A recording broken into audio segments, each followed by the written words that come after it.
Olá, todo mundo.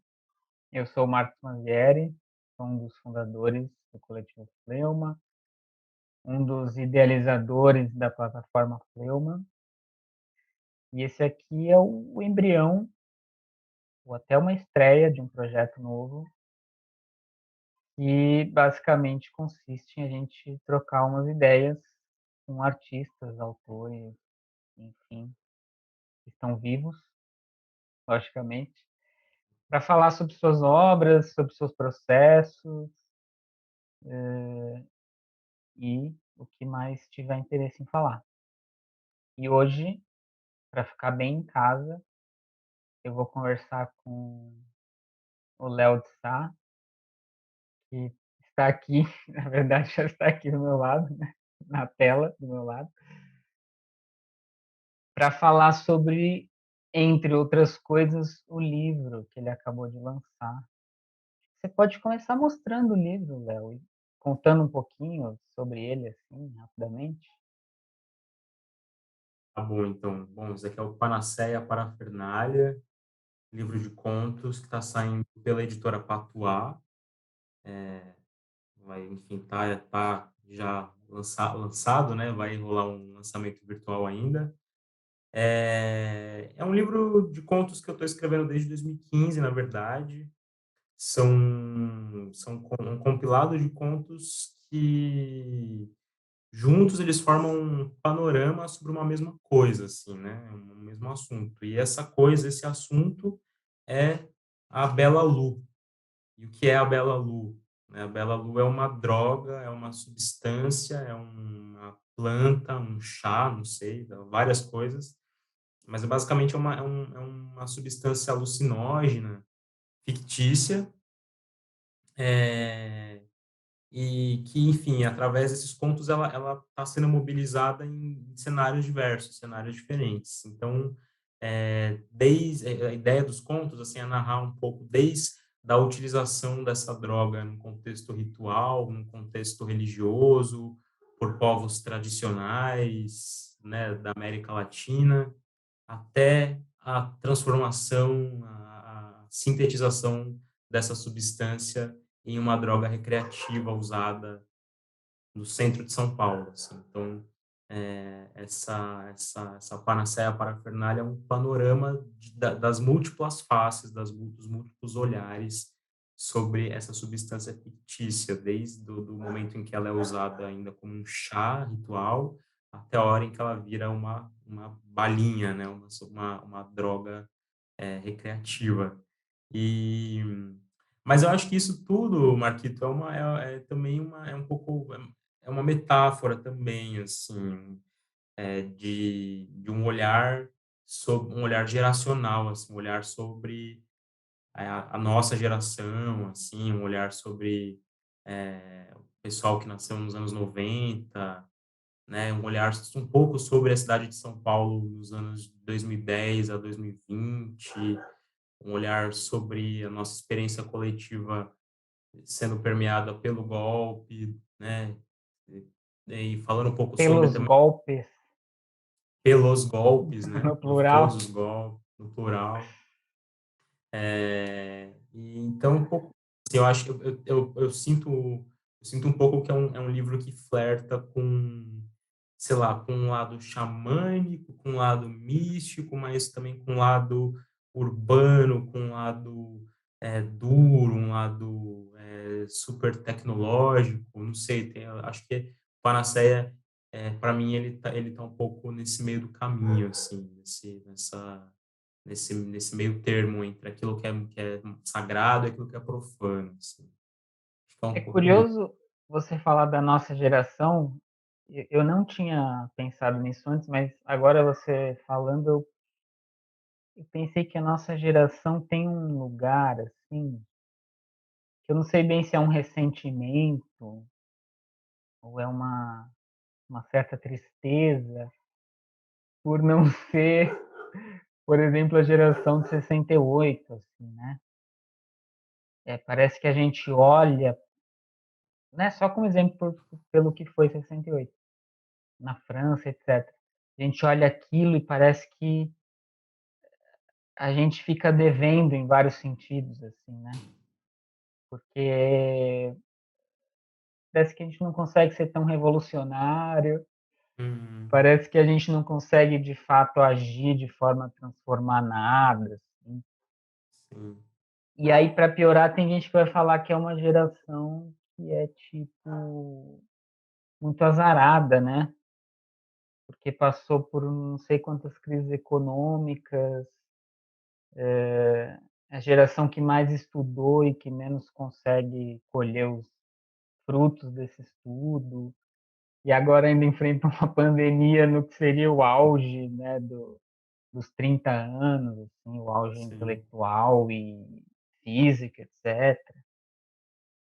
Então me parece que quando você fala que esse livro ele retrata essa geração é muito simbólico, assim, muito forte.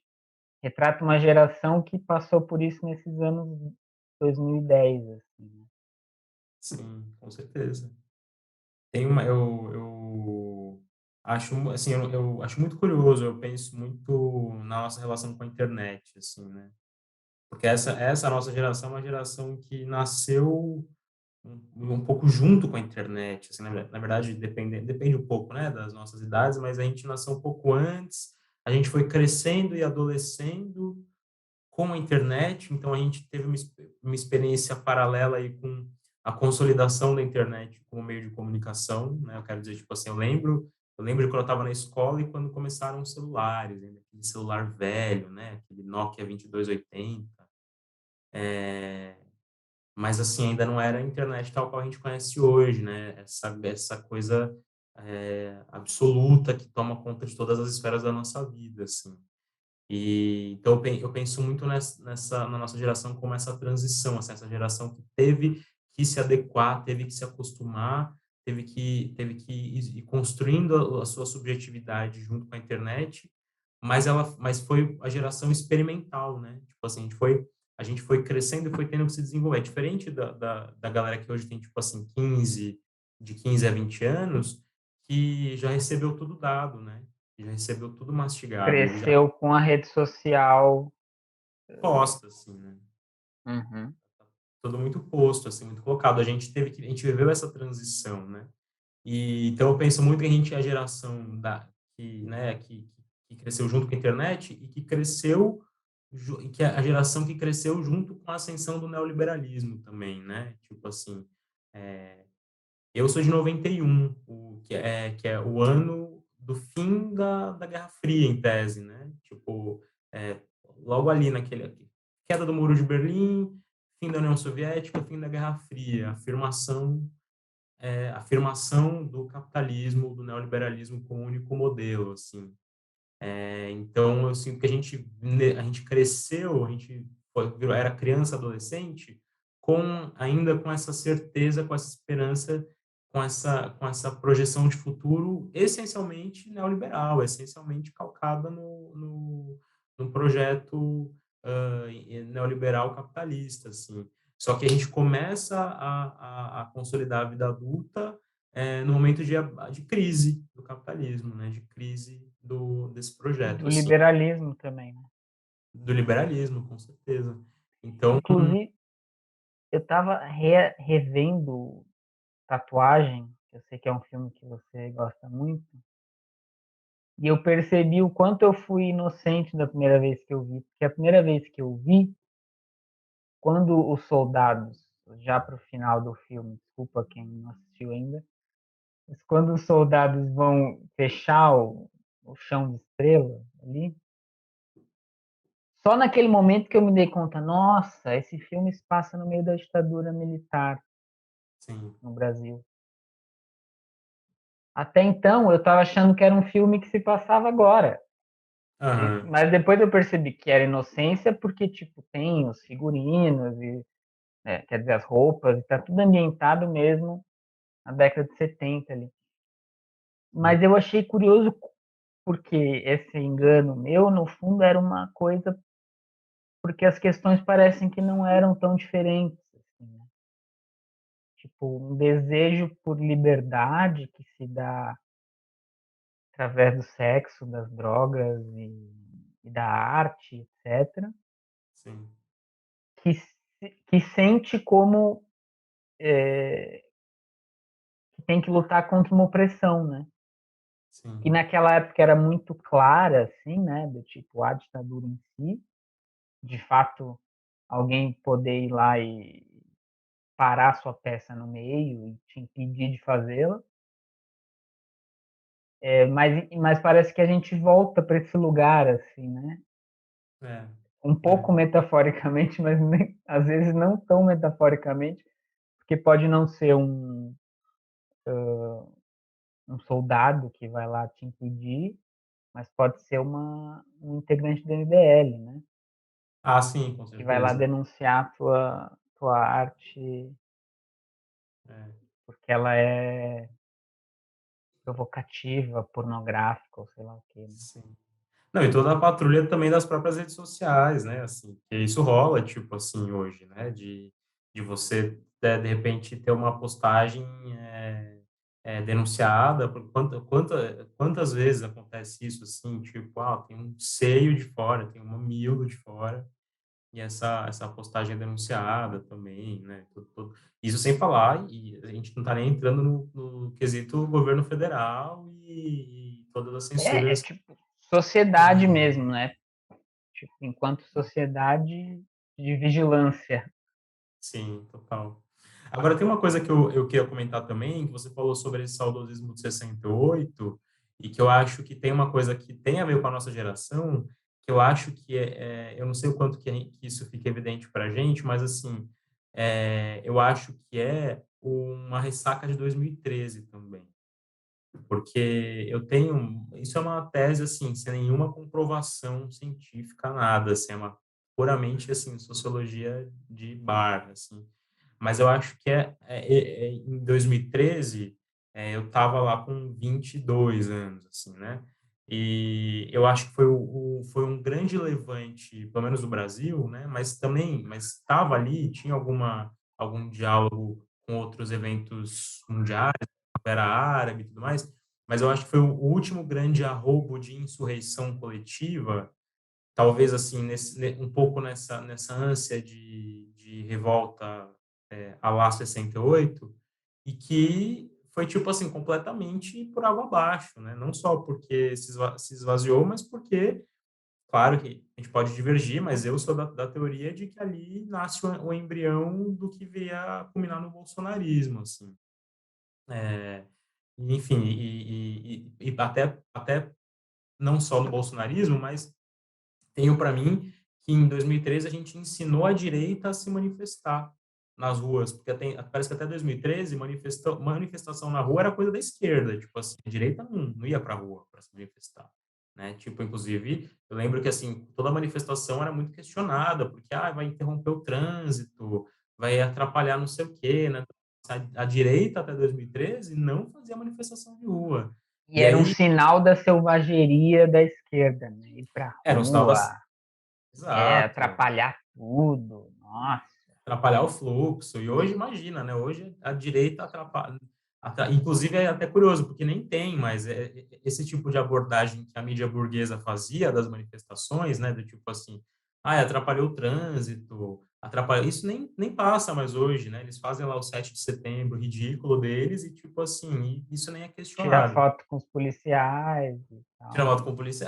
Não, e isso, né? Os policiais permitem e incentivam, né? Inclusive inflam o número dos presentes, né? Na manifestação e tudo mais. Então, eu acho que isso me parece que é mais uma ressaca, sabe? Da nossa geração. Do tipo, porque hoje, claro que tem o contexto da pandemia também, mas até nesse sentido, é difícil a gente pensar num projeto de revolta, de insurgência, claro que é ok, vamos ainda tomar as ruas e tudo mais, mas até nesse sentido é curioso, porque você fala, meu, tipo, nem isso mais se configura como uma ação de subversão, né? Porque até a própria direita já se apropriou, capitulou isso também, né? Então, O também tem uma... próprio, o próprio Fora Temer, né? Foi muito engraçado ver os contornos assim que o Fora Temer levou.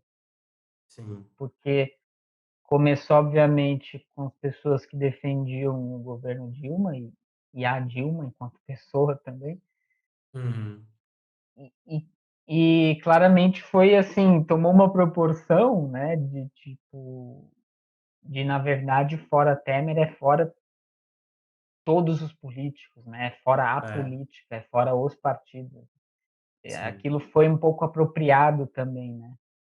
Sim, com De certeza. um jeito acho que até natural, nem sei se foi planejado, assim, simplesmente aconteceu, ficou tão fora Temer, fora Temer, fora Temer, que fora Temer virou uma pauta do Bolsonaro também, assim, né, no sentido de ser fora Temer é ser fora o PT também, é ser fora tudo, sendo que já eram coisas completamente diferentes entre si, né.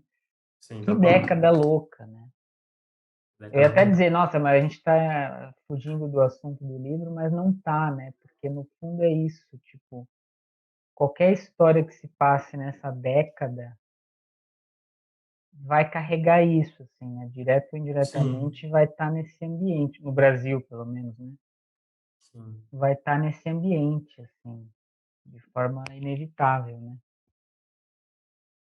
Eu queria falar, enfim, dentro desse contexto, mas falar sobre essa coisa da literatura, de quando ela narra o o nosso mundo, assim, né. Porque tem aquela coisa, às vezes, de colocar a literatura num outro lugar, do tipo, eu vou abrir o livro e ele vai falar, tipo, das ruas de Londres do século XVIII, ou vão falar de uma das ruas imaginárias de sei lá o quê, dos corredores de Hogwarts, enfim, é sempre esse lugar distante, ou porque é inventado, ou porque a gente consome literatura de outros lugares, né? Sim. Ou de outros tempos, né? Mesmo quando é brasileira, mas do passado e tal. E quando a, a literatura tenta narrar o nosso tempo, acho que primeiro rola uma dificuldade, né? De tipo, a literatura é muito mais lenta do Uhum. que, enfim, tudo que está acontecendo na internet, quase em tempo real. Mas também porque eu acho que rola um certo preconceito, que eu não sei, assim, eu também não pesquisei para ver se ele é real ou se é só uma sensação. Do tipo, caramba, mas como assim? Esse livro se passa na Paulista, sabe? Tipo, subir e descer a Rua Augusta. Parece que perde um pouco o encanto, porque são os lugares, para quem é de São Paulo, né? Que eu vejo sempre, né? Tipo, e por outro lado é um estranhamento para mim também quando leio, mas é uma coisa interessante, né? Você fala, nossa, porque no fundo é isso, né? As histórias acontecem nos lugares, não acontecem só nos lugares distantes, elas acontecem no lugar que eu vivo também, né? Sim. Como que é para você usar essa. Eu digo isso porque quem vai ler aí vai perceber que tem uma série de referências a São Paulo, assim, né?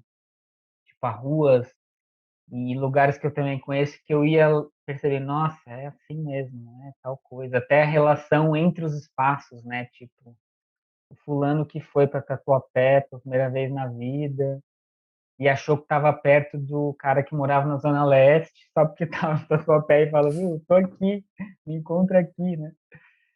E todas essas coisas que são muito comuns para quem é de São Paulo e que estão ali no livro, assim, nas histórias do livro, né? Sim.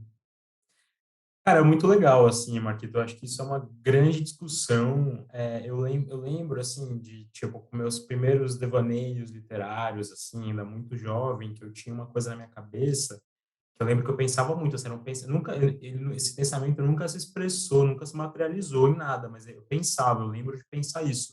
Eu falava assim, nossa, a literatura, ela não pode, sei lá, falar de celular, ela não pode falar de, tipo, televisão, porque a literatura, e isso, claro, é estimulado pelas coisas que eu lia, tipo assim, a literatura ela tem que tratar de temas diáfanos, né? Tem que tratar de coisas, tipo assim, de sentimentos nobres, de coisas que né, ou enfim, sei lá.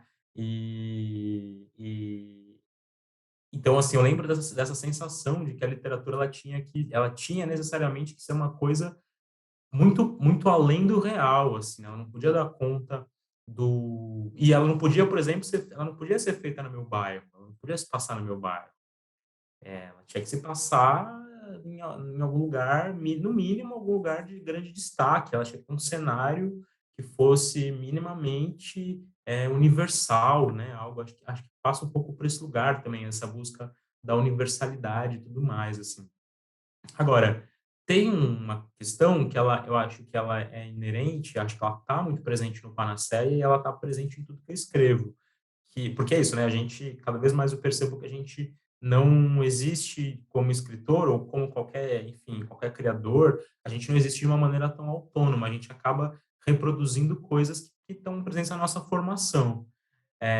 E tem algo que tem a ver com a minha formação, que é o jornalismo, né? Tipo, o jornalismo, ele, por ser minha formação universitária e por também ter sido meu ofício durante um tempo, assim, por eu ter trabalhado como repórter durante um tempo, eu acho que o jornalismo ele se presentificou, assim, tudo que eu faço, então tudo que eu acabo fazendo tem um pouco esse olhar jornalístico. E o jornalismo, para mim, ele é um gênero literário, assim, eu defendo que o jornalismo é um gênero literário. Tem até um livro que é do Alceu Amoroso Lima, que chama o jornalismo como gênero literário. Só que a diferença do jornalismo para, digamos, alta literatura é que ele é um gênero literário descartável, ele é uma literatura que se faz todo dia, todo momento, e né, assim, sei lá, outrora ainda era feita num papel velho, um papel ruim, um papel jornal, né, porque é um papel descartável, hoje nem o papel ele é mais feito, né, porque ele está ali na internet e tudo mais. Mas, de todo modo, em termos de texto, em termos de conteúdo, é uma literatura que se faz sobre a matéria do real, né, sobre a matéria do cotidiano, sobre o subúrbio, né, sobre os personagens do bairro. Claro que às vezes também sobre os personagens do poder, né, sobre os políticos, sobre os personagens da televisão, mas também fala do bueiro da rua, também fala do problema de eletricidade, também fala da enchente, né, também fala e acho que é um gênero que fala muito dos nomes dos bairros, dos nomes das cidades, de tudo aquilo que me parece que não faz parte, digamos assim, desse altíssimo status quo, assim. Então, acho que essa experiência do jornalismo, experiência como repórter, ela me atravessou e ela me atravessa até hoje, assim, né? E acho que ela se presentifica muito no que eu escrevo. E, paralelamente a isso, mas assim, paralelamente também de um modo misturado a isso, assim, eu acho que tem um fato de que eu sou muito andarilho, assim, eu sou tipo uma pessoa que está sempre andando pela cidade, está sempre, assim, acho que minha experiência é, essa minha experiência de ser mesmo, de ser humano, ela passa por estar sempre em deriva, assim, né? Então, muito do que eu fabulo, muito do que eu venho escrever depois, na verdade, eu já estou antes fabulando na minha mente enquanto eu estou andando, enquanto eu estou circulando, enquanto eu estou, enfim, vendo os lugares e tudo mais. E aí não tem como eu abrir mão disso, assim, não tem como eu largar dessas impressões, assim. Então, acho que passa um pouco por aí. É claro que, em algum momento, acho que durante a escritura desse livro, eu escolhi por afirmar, assim, eu escolhi por verticalizar. Tipo, não, é isso mesmo, então eu quero mesmo que a descrição contemple essa rua, eu quero mesmo que quem leia reconheça, mas eu também quero que quem não conheça, quem não é de São Paulo, sei lá, ou enfim, quem nunca. Eu quero também que a pessoa conheça através da literatura.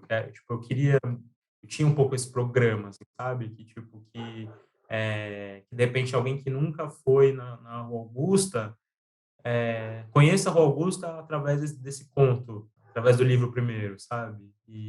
E aí, o dia que essa pessoa chegar lá presencialmente, ela vai ter essa referência literária anterior, assim.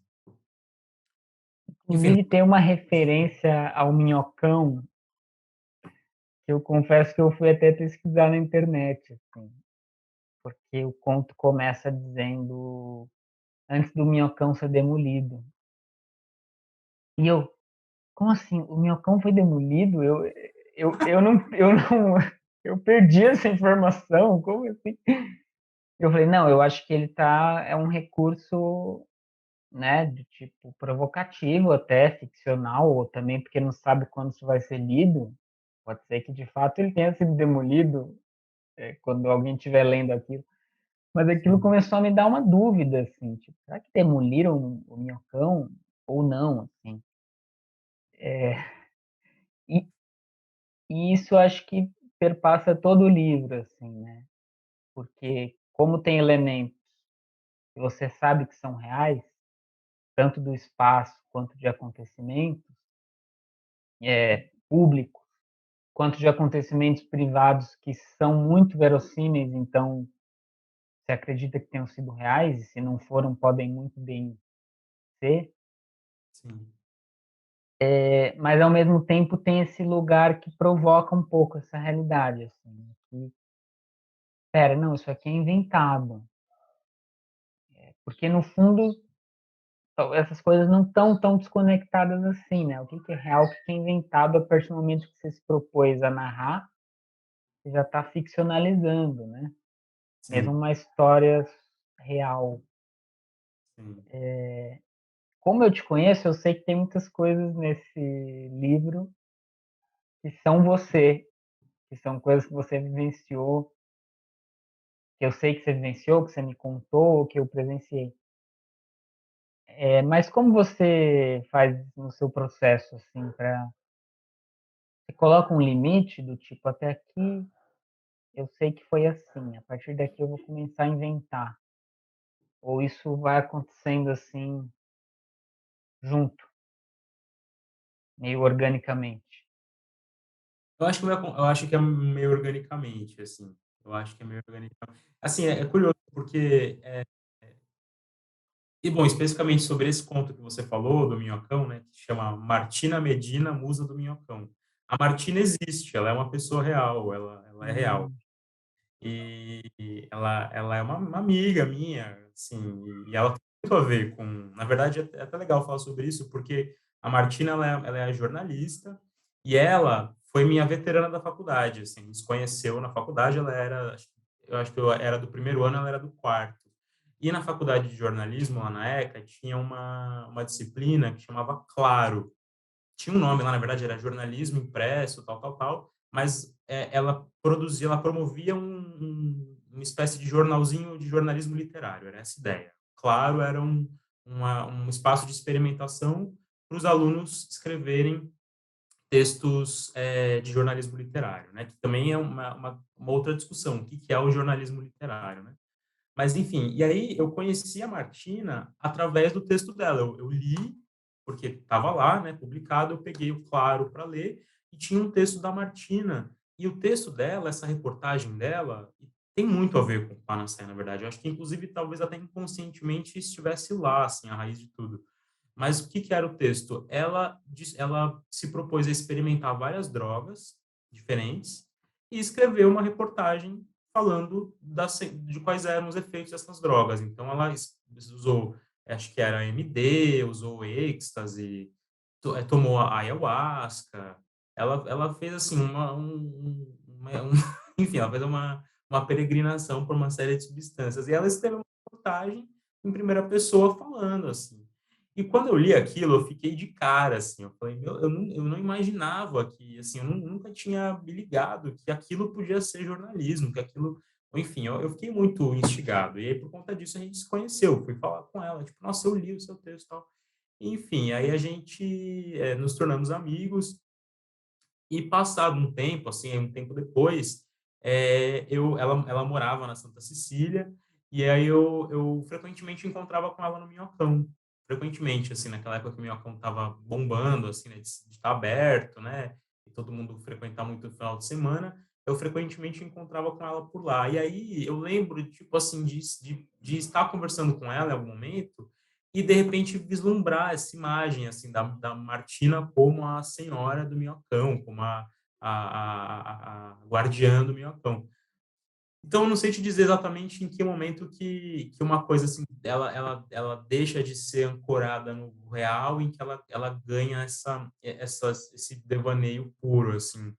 Mas eu acho que no processo, acho que isso que é o mais interessante, assim, para mim, como escritor, eu acho que eu acho que o mais interessante é esse momento em que o processo se liberta mesmo, assim, sabe? Talvez, e pensando um pouco aí nessa relação mesmo de jornalismo e literatura, assim, o bom da literatura é o momento em que ela começa a se libertar da obrigatoriedade de estar ancorada no acontecimento per se, né? Porque o jornalismo, enquanto discurso, ele pode até questionar se ele faz isso. Eu não sei se ele faz isso. Eu não acho que o jornalismo é 100% real.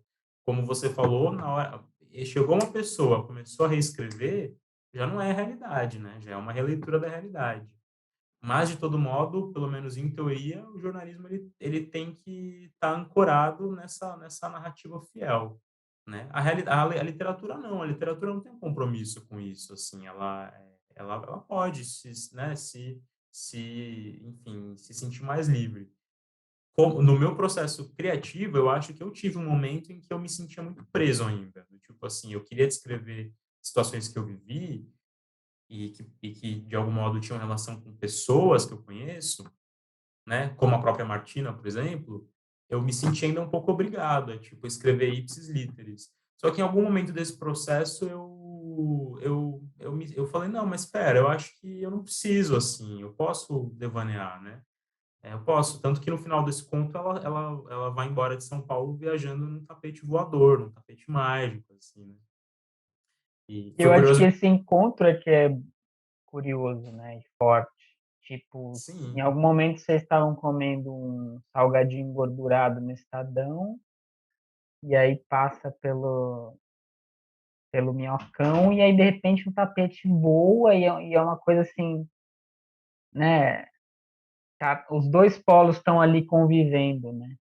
Tipo, o sim, polo do sim, real, ou se não o real, o verossímil, e o polo do lúdico, do, enfim, do do absurdo, totalmente do né? absurdo, é, total.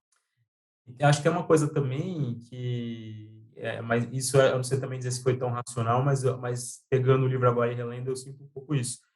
Que, de algum modo, me parece que esses múltiplos narradores, né, assim,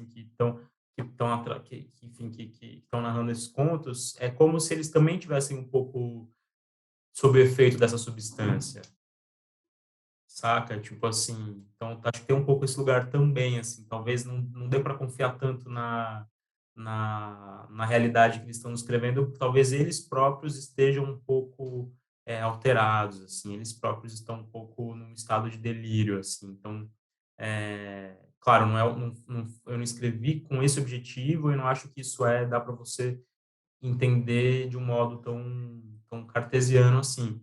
Mas eu acho que tem um pouco isso, como se eles estivessem sob esse efeito, assim, sabe? Então, por isso que o conto ele começa no real, mas de repente algo se distorce e aí ganha um ar fantástico, delirante.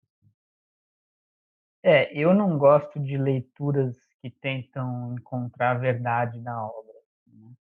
Sim, Ou então o pessoal fica pesquisando, né? Tipo, ah, vamos pesquisar a vida do Léo e saber exatamente, tipo, o que ele vivenciou de fato, o que ele não vivenciou, porque ele quer dizer, na verdade, isso e tal coisa.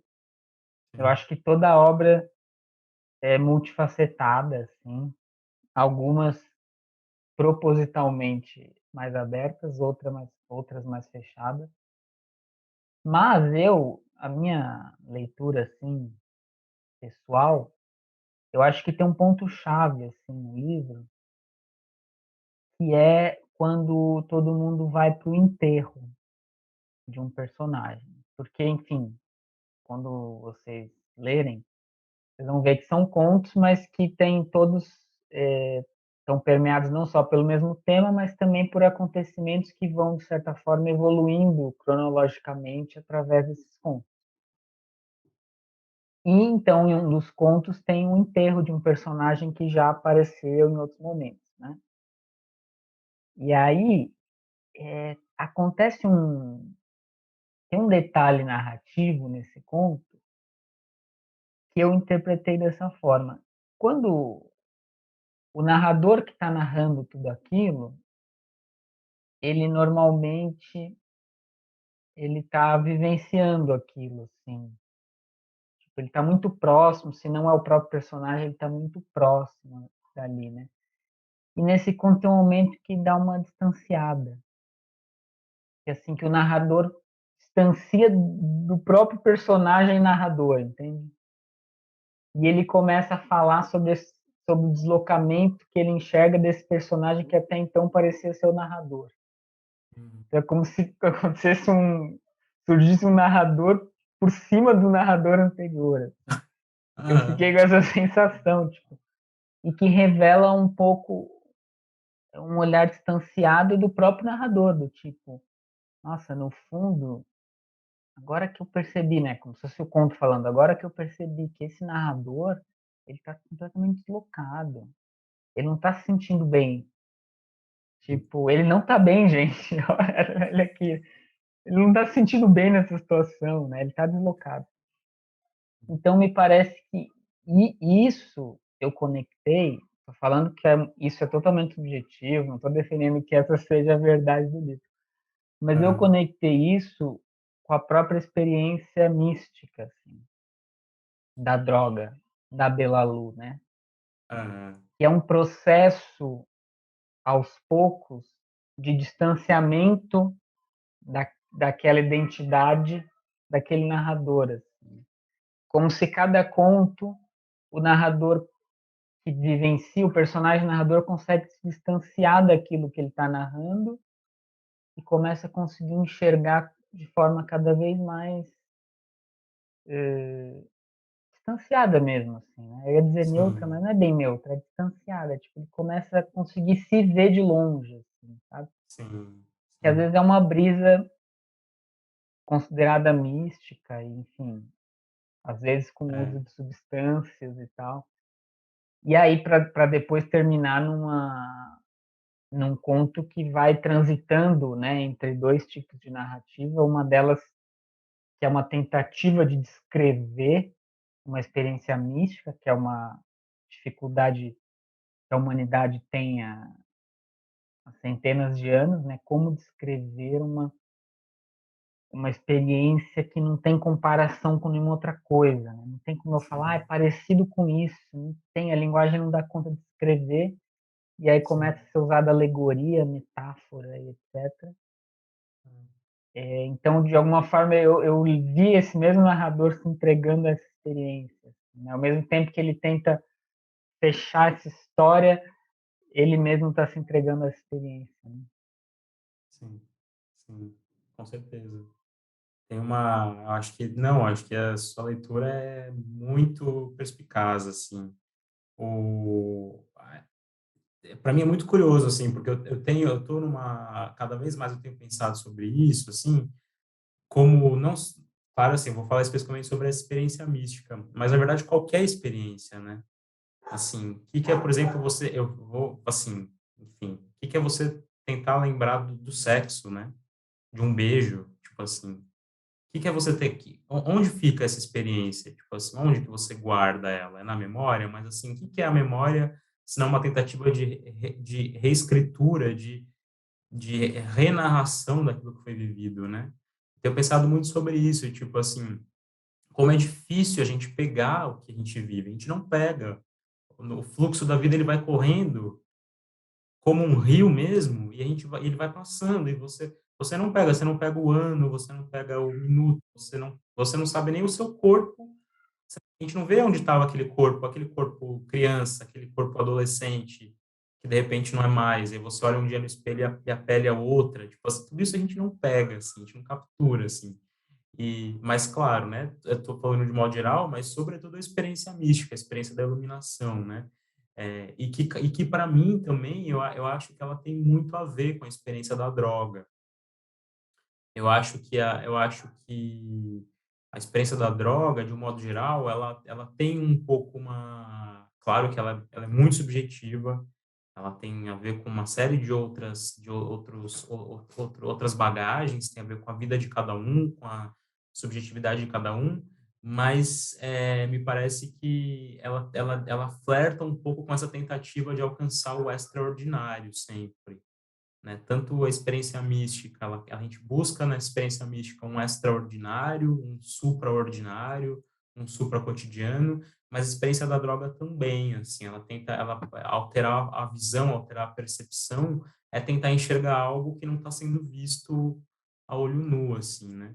E daí a dificuldade de conseguir depois materializar isso em palavras, assim, para mim também se aproxima muito com a tentativa de falar sobre dança, né? Tipo assim, o que é falar sobre dança? Tipo assim, como que você fala sobre dança? Você parece que quando você fala sobre a dança, você já cancelou a dança, tipo assim, né?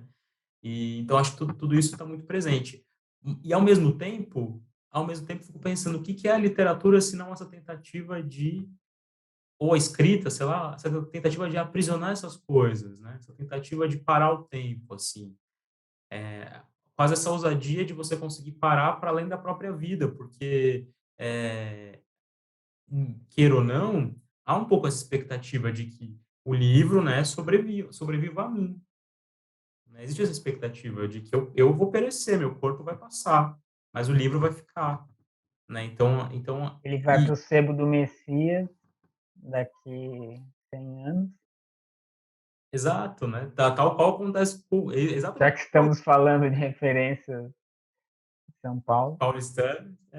É isso, tipo, que eu passei por isso, de pegar um livro no Tempo do Messias ou qualquer outro e ter uma anotação ali e falar, gente, esse livro pertenceu a alguém e não só, ele foi escrito por alguém que há 200 anos já não está mais nesse plano, assim, né? Então acho que tem um pouco essa tentativa mesmo de superar, assim, de superar a existência, superar essa perenidade da matéria, assim.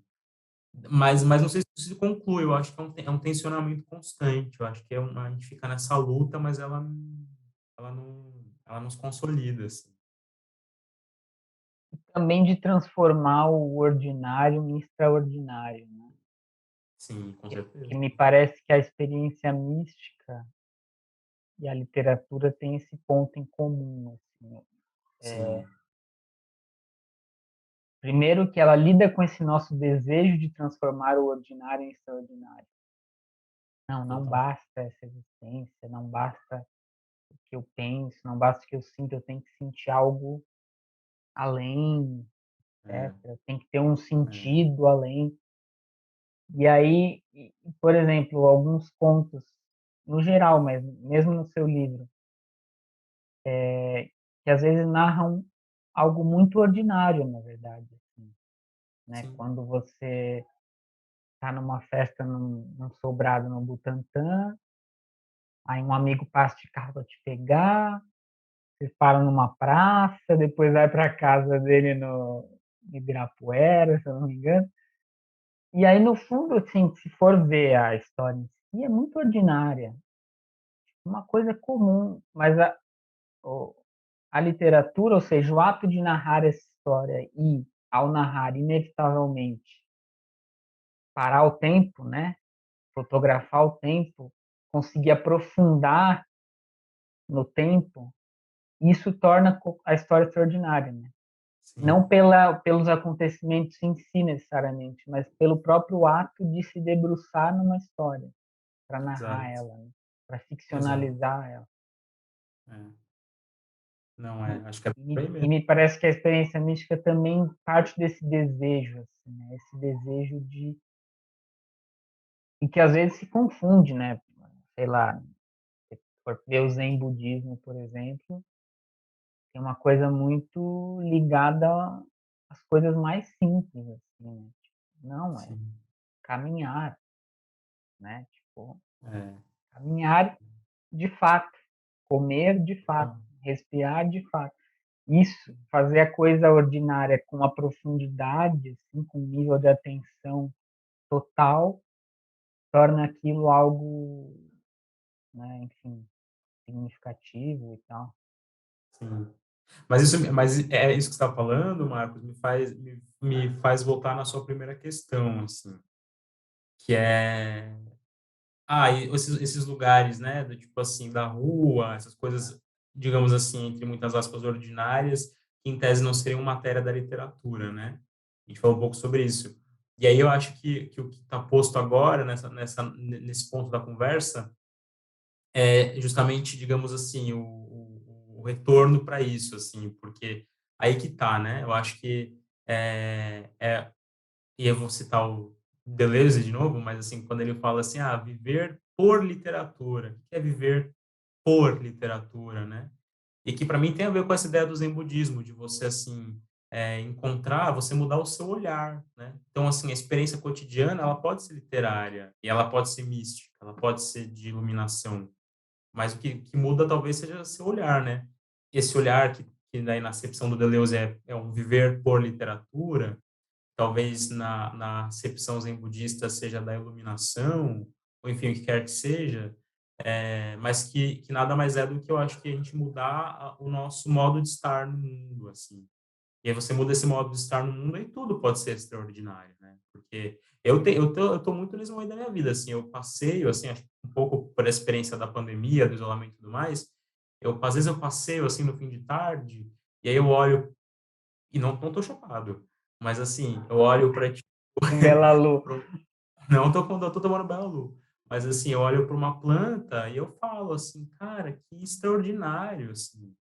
Como pode chegar nesse nível de roxo, de lilás, de rosa? Como que essa árvore que está aqui na pracinha da Vila Formosa, onde eu moro, que está aqui há 1000 anos, como ela tem esse formato, como que existe um design na natureza que às vezes escapa, assim, ou o sol, como é lindo, o sol, enfim, não tô sendo meio Nanaíra, mas é um pouco isso mesmo, do tipo assim, de você de repente falar, caraca, existe uma beleza assim na cotidianidade, mas ela exige que eu modifique meu olhar. E em contrapartida, o que parece que está posto nessa dureza da vida contemporânea, capitalista, é a nossa incapacidade de adoçar esse olhar. Então a gente, tipo assim, não cansa de consumir, porque nada esgota, né? Tipo assim, você compra, compra, compra, come, come, come, consome, consome, consome. Mas o seu olhar não mudou, a sua perspectiva não mudou, então você vive tudo dentro da dureza, né? Mais concreta, menos poética possível, assim, né? Então não tem como, assim, nunca vai se esgotar, né? Enfim, não sei. Não, Viajei, eu assim. adoro esses detalhes, assim, eu particularmente, eu gosto muito das coisas nos livros, nas narrativas, nos filmes, que elas não importam para a continuidade do enredo, assim, sabe? Que tem esse mito, né, não, toda ação tem que ser justificativa. Se o personagem Uhum, tá com um livro na mão, é porque esse livro ele vai deixar cair na rua e alguém vai encontrar, não sei o quê. sim. E aí, quando eu vejo na narrativa, tipo, eu abri a geladeira e tomei um gole do iogurte tal, antes de ir embora. Parei no Estadão, comi um risoles engordurado, e tantos outros detalhes assim, que às vezes até importa, tipo, para narrativa, tem até uma lógica dentro da narrativa, mas no fundo Sim. não é uma coisa essencial, assim. E eu gosto muito desses detalhes, porque eu acho que eles dão uma riqueza, assim, desse transformar o cotidiano, assim, sabe? Trazer um novo Sim. olhar para o cotidiano, assim, para o que a gente está fazendo no dia a dia, né? Não só olhar a paisagem, mas também as coisas que a gente tem que fazer, que a gente faz, parecem super banais e que na verdade são de fato banais, assim, Sim. mas tipo, e pirar um pouco com elas, né? Tipo, pirar no Sim. tiramisu, tipo, pô, vai ter um tiramisu, e eu quero muito, eu não sei o que é um tiramisu, e aí começo a imaginar o que é um tiramisu, é japonês, é o quê? Eu gosto muito desses detalhes, sobretudo os gastronômicos, como deu para perceber, mas eu Aham. gosto desses detalhes no geral, assim, dessas pequenas coisinhas que para mim tornam as histórias muito verossímeis, assim. E eu acho até que elas se tornam justamente boas quando elas são extraídas da realidade, assim. sim, E na realidade a gente está fazendo um monte dessas ações inúteis para a continuidade da nossa vida, né? sim, sim, Tipo, e narrar isso eu acho muito potente, assim, tá? é, total. Total, tava lendo esses dias uma coisa que é o Roland Barthes chama isso de o efeito do real. Ele fala algo do tipo assim, que no, acho que é no Madame Bovary, acho que é na Madame Bovary, que assim, tem um momento em que o Flaubert descreve o relógio, assim, o relógio que bate, que era um relógio Cuco de tal marca, não sei o quê, e que é absolutamente irrelevante para a narrativa.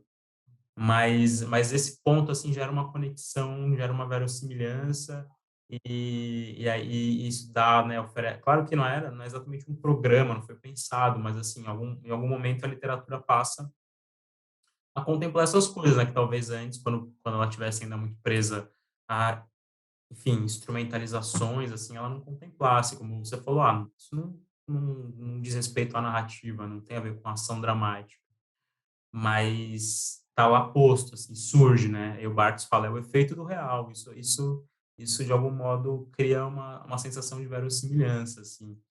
E eu acho que no Panaceia tem isso, claro, assim, também não foram coisas tão pensadas, né? No processo de escrita, acho que a gente não racionaliza tanto.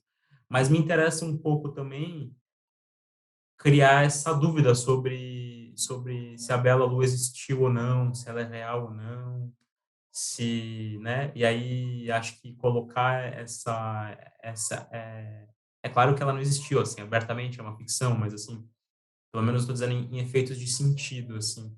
Então colocar essa substância junto, em paralelo com essas coisas aí que você descreveu, e que o Barthes chamaria de efeito real, me interessa porque eu acho que cria um problema assim, né, pro leitor, tipo, peraí, mas e aí, né? É diferente de como a gente estava falando assim antes, por exemplo, é diferente de, isso aqui se passa em Hogwarts, né? Se passa ou em Marte, sei lá, tipo assim, um contexto em que eu sei de cara que tudo que está posto aqui é inventado, assim, né? Então, enfim, esse, E para encerrar, eu queria só provocar uma coisa, que é,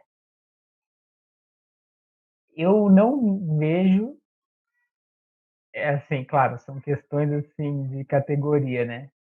Mas eu não consigo ver isso como um livro de conto. Para mim, eu até fiquei pensando sobre isso, falei, nossa, para mim é um livro de cenas, não um hum, livro de contos.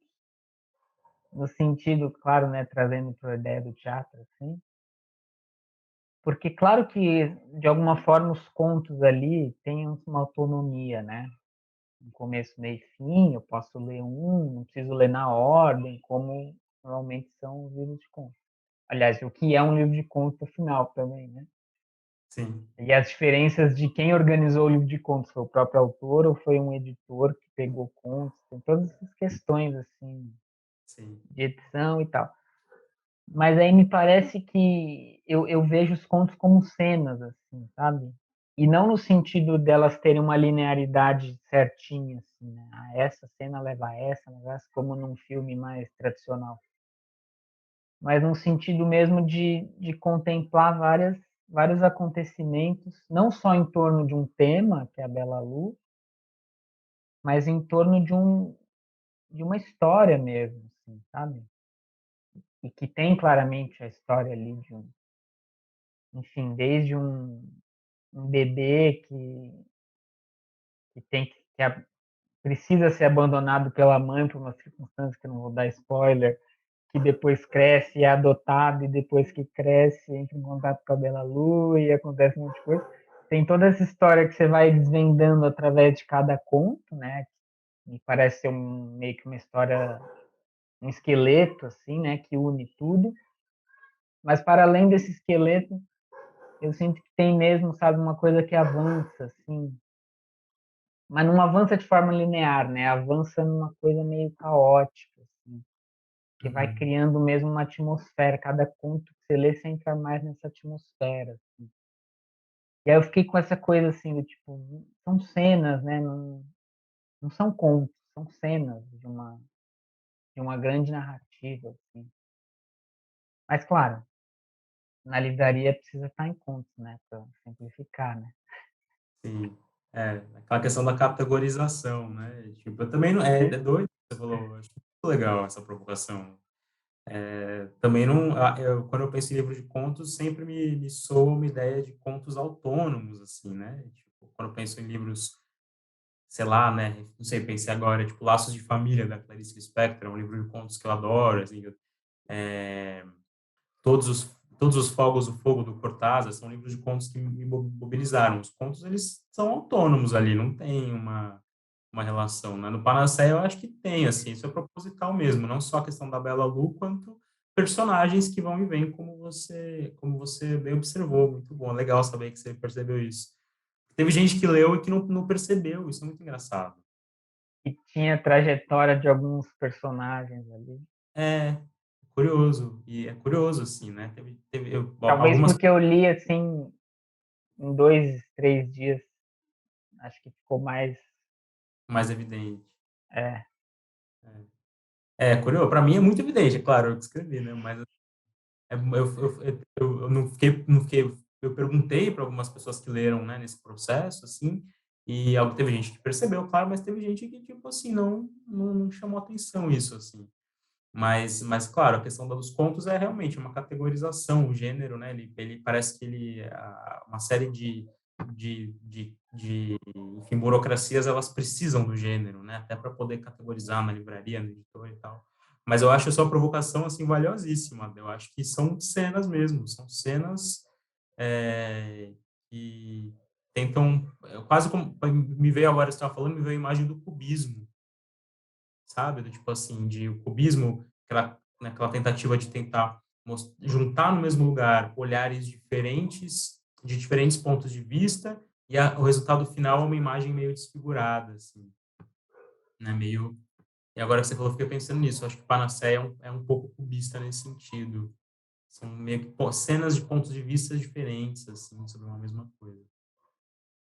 Mas legal, gostei. Acho que e que não precisam ser lidas numa ordem, né? Assim, e que não tem uma ordem, né? claro que inevitavelmente um livro tem uma ordem, porque ele é encadernado, enfim, mas ninguém controla, né? Se eu vou ler um primeiro, o outro depois. Então. Não, não, isso é aleatório. Bom, Léo, muito obrigado pela sua presença aqui no meu estúdio aqui do Fleuma. Eu não falei no começo, mas acho que deu para ficar claro que o Léo é jornalista, escritor, dramaturgo, ator, não sei se deu para ficar claro, mas ele é ator também. E, e aí não sei exatamente onde vai estar esse vídeo, confesso, mas aí a gente coloca um link para o livro. Mas de qualquer forma ele está no site da Patuá. Isso, está à venda lá no site da Editora Patuá. Então dá para encontrar no site da editora, editorapatuá.com.br, no Instagram também da editora, que é @editorapatuá, e também no meu Instagram pessoal, que é @leodesafernandes, tudo junto. Vou mostrar mais uma vez aqui a capa do livro Panacea, Olha Panacea, ele aí, da Patuá. E, Patuá. enfim, espero que tenha algum lugar o link, mas se não, busquem lá. Também sigam lá o Coletivo Fleuma no Instagram, que é Coletivo Fleuma, tudo junto, assim, simples assim. E é isso. Quer falar alguma coisa? Não, Quer só fechar agradecer alguma frase de mesmo, impacto? frase de impacto. Eu queria agradecer só e dizer que é muito legal conversar, é sempre muito bom falar sobre os trabalhos, é muito bom trocar com alguém que também que leu e que teve um olhar, né, que se propôs a ler. E eu tenho pensado muito cada vez mais assim na arte como comunicação, sabe? Então, uma coisa que realmente tentar fazer coisas que engajem outros olhares e que gerem debates. Então, para mim não faz muito sentido uma coisa que se restringe, né? Então aqui, assim, só de trocar e falar assim já é muito, muito prazeroso e já me deixa muito feliz, assim. Então, obrigado aí pela disponibilidade nessa conversa.